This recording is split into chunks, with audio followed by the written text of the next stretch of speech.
આવતીકાલે એટલે કે 27 ડિસેમ્બરથી 2026 2 જાન્યુઆરી સુધી હનુમાન ચાલીસા યુવા કથાનું ભવ્યથી ભવ્ય જે આયોજન થઈ રહ્યું છે, આ કથાની ખાસ વિશેષતા એ છે કે હનુમાન ચાલીસા યુવા કથા એ કોઈ વ્યક્તિગત સમાજની કે કોઈ વ્યક્તિગત નામની નથી.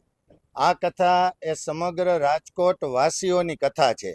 એ ઉપરાંત કથાની ખાસ વિશેષતા એ છે કે વિશાળ જગ્યાની અંદર આશરે 50,000 જેટલા કથાનું રસપાન કરી શકે એવી ચેરની વ્યવસ્થા કરવામાં આવેલી છે.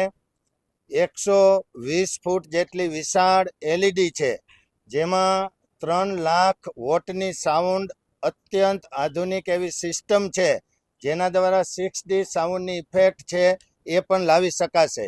એ ઉપરાંત કષ્ટભંજન દેવની આબેહૂબ કૃતિ એ આ સભા મંડપની અંદર જે તૈયાર કરવામાં આવેલી છે, જેમાં કષ્ટભંજન દેવના દર્શન કરી સમગ્ર રાજકોટ વાસીઓ એ ધન્ય થશે.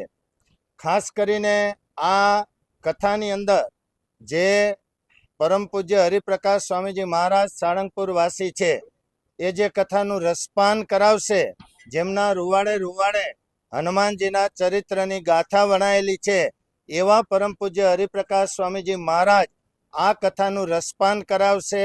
એમાંય ખાસ વિશેષતા એ છે કે આ કથાનું 1 વીક સુધી જે રસપાન કરાવશે, એમાં પરમ પૂજ્ય હરિપ્રકાશ સ્વામીજી મહારાજને કોઈ પણ પ્રકારની ભેટ સોગાદ કે કોઈ રોકડ દાન છે આપવામાં આવતું નથી. વિશેષ આ સભા મંડપની અંદર પણ રોકડ પ્રકારની દાન સ્વીકારવા માટેની કોઈ પણ દાન પેટી કે એવું કાંઈ પણ વ્યવસ્થા પણ રાખવામાં આવેલી નથી.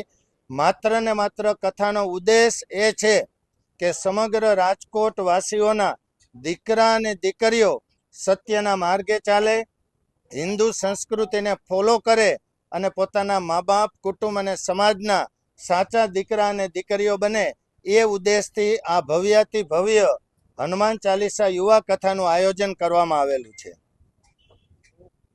આશરે દરરોજ 50,000 લોકોની અમારી અપેક્ષા છે. એમાં અપડાઉન ચાલુ રહેશે અને વ્યવસ્થા સિટિંગ એરેન્જમેન્ટ અમારું નીચે ભારતીય બેઠક, ખુરશી અને સોફા તમામ થઈને 50,000 જેટલી સિટિંગ એરેન્જમેન્ટ છે.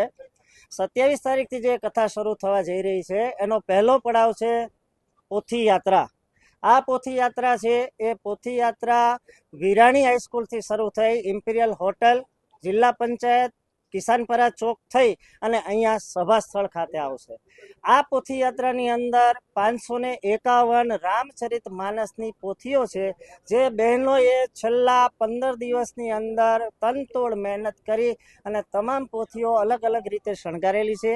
એ 551 પોથીઓ છે એ બહેનો પોતાના મસ્તક પર ધારણ કરી અને ત્યાંથી ચાલતા ચાલતા અહીંયા આવશે.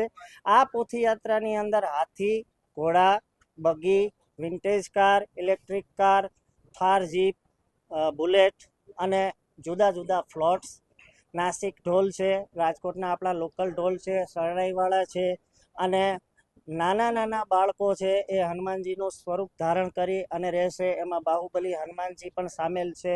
અલગ અલગ જાતના વિવિધ રાસ મંડળીઓ, જુદા જુદા સંતો, મહંતો અને પૂજ્ય હરિપ્રકાશ સ્વામીજી પણ આ પોથી યાત્રાની અંદર સામેલ રહેશે. આ પોથી યાત્રા લગભગ ત્યાંથી શરૂઆતમાં પોથી પૂજન વિરાણી કોલેજમાં, વિરાણી હાઈસ્કૂલમાં થશે. પોથી પૂજન બાદ પોથી યાત્રા અહીંયા કથા સ્થળે આવશે.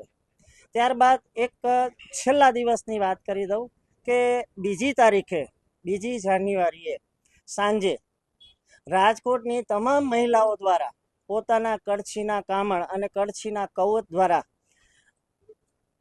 પૂજ્ય દાદાને, કષ્ટભંજન દેવને અન્નકૂટનો ભોગ ધરાવવામાં આવશે. એટલે આખા રાજકોટની બહેનો છે એ પોતાના ઘરેથી વાનગીઓ તૈયાર કરી પોતાના રસોડાની અંદર જે વસ્તુઓ છે એ વસ્તુઓ દ્વારા અન્નકૂટ બનાવી અને અહીંયા આપણે જે જગ્યાએ બેઠા છીએ એ જગ્યાએ પૂજ્ય દાદાનું મંદિર હશે. આ મંદિરને ફરતે આ અન્નકૂટને સ્વયંસેવકો અને મહિલાઓ છે એ બધા શણગારી અને દાદાને અન્નકૂટ ધરશે. અને 2જી તારીખે જ્યારે પૂર્ણ થાય કથા, ત્યારબાદ આ અન્નકૂટનો પ્રસાદ અહીંયા જેટલા ભાવિકો હશે એ ભાવિકોની વચ્ચે વહેંચવામાં આવશે. બીજી વાત કરું કે અહીંયા જેટલા ભાવિકો આવે છે એ ભાવિકોને અહીંયા અમે ફૂડ પેકેટ્સ આપવાના છીએ. આ ફૂડ પેકેટ્સની અંદર આપ એક આ થેલીની અંદર જોઈ શકશો જુદા જુદા નમકીનના પેકેટ્સ છે અને આ નમકીનના પેકેટ્સની સાથે સાથે પાણીની બોટલ પણ આ બધી વસ્તુઓ દાનમાં આવેલી છે.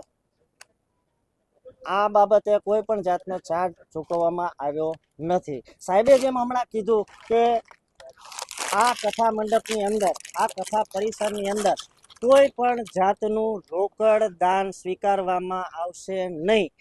કોઈ જગ્યાએ દાન પેટી રાખેલી નથી, કોઈ જગ્યાએ QR કોડ પણ રાખેલો નથી. માત્ર અને માત્ર રાજકોટના યુવાન અને યુવતીઓ છે એ આ હનુમાનજી તરફ વળે અને હનુમાનજીના તમામ ગુણો દાસ ભાવ છે, સેવા ભાવ છે, નમ્રતા છે, નિડરતા છે અને શક્તિશાળીપણું છે. આ હનુમાનજીના તમામ ગુણો છે એ રાજકોટના યુવાન અને યુવતીઓની અંદર આવે એટલા માટે થઈ અને આ કથાનો મૂળ હેતુ છે. નંબર 2, 31મી ડિસેમ્બરની સાહેબ વાત કરશે, પણ 31મી ડિસેમ્બરે જે આપણે સૌ પાશ્ચાત્ય સંસ્કૃતિની બાજુ જઈએ છીએ એની જે દોટ છે એ દ્રાક્ષમાંથી આપણે રુદ્રાક્ષ તરફ જવાનું છે અને વાઇનમાંથી ડિવાઇન તરફ જવા માટે થઈને રાજકોટના તમામ યુવાનોને મારી નમ્ર અરજ છે, હાર્દિક અપીલ છે કે આપ સૌ અહીંયા આવો અને આપણે સૌ હનુમાનજીના જે ગુણો છે એ ગુણો આપણા જીવનની અંદર આત્મસાત કરીએ આવી મારી સૌને અભ્યર્થના છે. અને રાજકોટના તમામ વડીલોને મારી નમ્ર અરજ છે, આપ અહીંયા સુધી ન પહોંચી શકો તો કોઈ વાંધો નથી, આપ ચેનલોના મારફતે આ કથા લાઈવ નિહાળી શકશો, પણ આપ આપના બાળકોને આ કથા મંડપની અંદર આવે એવી આપ સૌ ભલામણ કરશો. અસ્તુ. જય કષ્ટભંજન દેવ. સદવિદ્યા ચેનલ દ્વારા છે.